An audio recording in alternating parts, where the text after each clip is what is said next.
there was a comment made in response to your evaluation of the chances versus Texas A&M and Clemson on the road that I'll speak to, and then of course you can add whatever you want, where somebody is saying we're going to beat both of them. So Miami could win both games. They could lose both games. They could split. If we were playing odds, I would say they're going to split just by sheer the odds of, as Cam indicated, this is not a Clemson team and program that is top 3 in the nation and Miami's like 30th in the country. Right. That's not where we are now. Clemson had a top 15 team last year. Miami had, once they got Tyler Van Dyke in play and we're rolling down the stretch, probably a top 25 team. So they're here.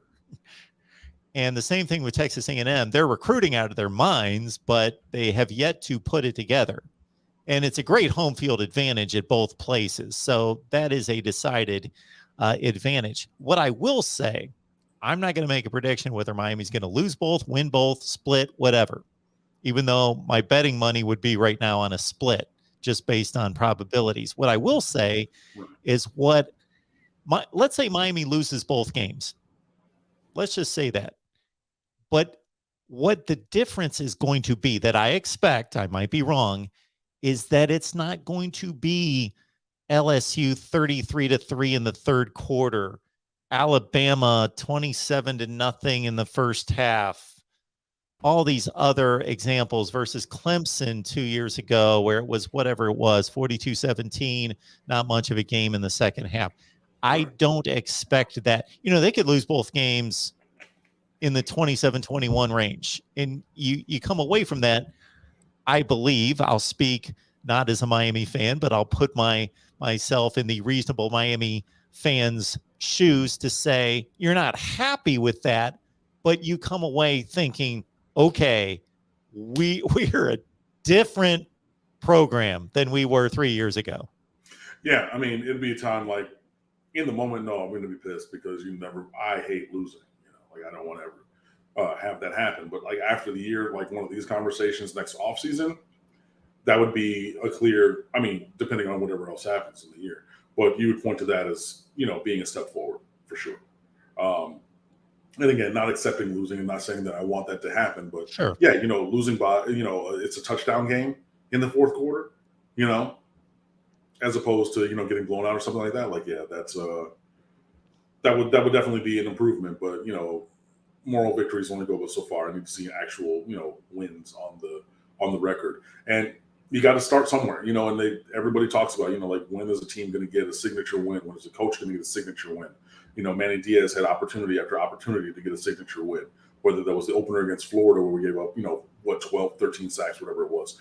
Things like this. Like when is there going to be that time that you plant a flag and take a step forward. And, I've said it for years, when we were in that losing streak to Florida State, who's going to make a play? Who's going to be the guy who turns this program over? Who's going to make a program changing play in a good way? Because we've had the bad ones. They've gone and stacked up, and we have, defining games that went in the wrong way. But who's going to step up and make a program changing positive play? Who's going to catch that interception that they would have otherwise dropped? Who's going to make that guy miss, who might get them by a shoestring and take it the rest of the distance? Who's going to, whatever it is, make that tackle on fourth down or, that big, block to spring or to, give the quarterback another sliver of a second of time to find somebody on 4th and 5 and a key set. Like, where is that going to happen? And I still need to see that happen. Just to give another angle on the point that I believe we're making, or at least that I'm making, is ever since Miami beat Notre Dame and Virginia Tech in back-to-back weeks in 2017, and then even though they lost at the end of the season, they played a Wisconsin team that was a top 10 team in the country, and the game was a game. Basically, everybody that they've played since then that has been a top 10 team in the country, they've gotten pretty well handled. Yeah. Michigan State turned out to be that team we didn't expect them to be, but they turned out to be like the 7th or 8th ranked team in the country by season's end. So Miami's 0 for fill in the blank since end of 2017 in those kind of games. Alabama, Clemson, Michigan State, etc. Okay. And now they also have dropped these games against the likes of Virginia and fill in the blank. Those kind of games as well, that they should not lose. What I expect this season is that they win these games consistently over Virginia, Virginia Tech, the Coastal Division.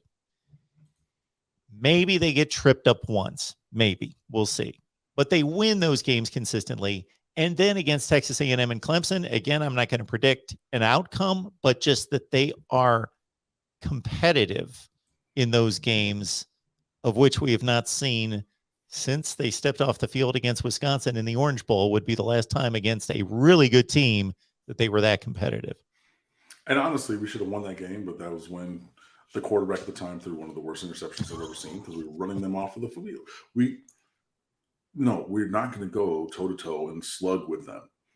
But they could not run with us, and we were running them out of our building and messed it up, But yeah, since then, it's not been close. But, if you do what you've always done, you'll get what you always got. And Miami is clearly doing something different in terms of who they've hired, what they're willing to spend, how we're going about things to improve the performance on the field. And hopefully we will see where that goes.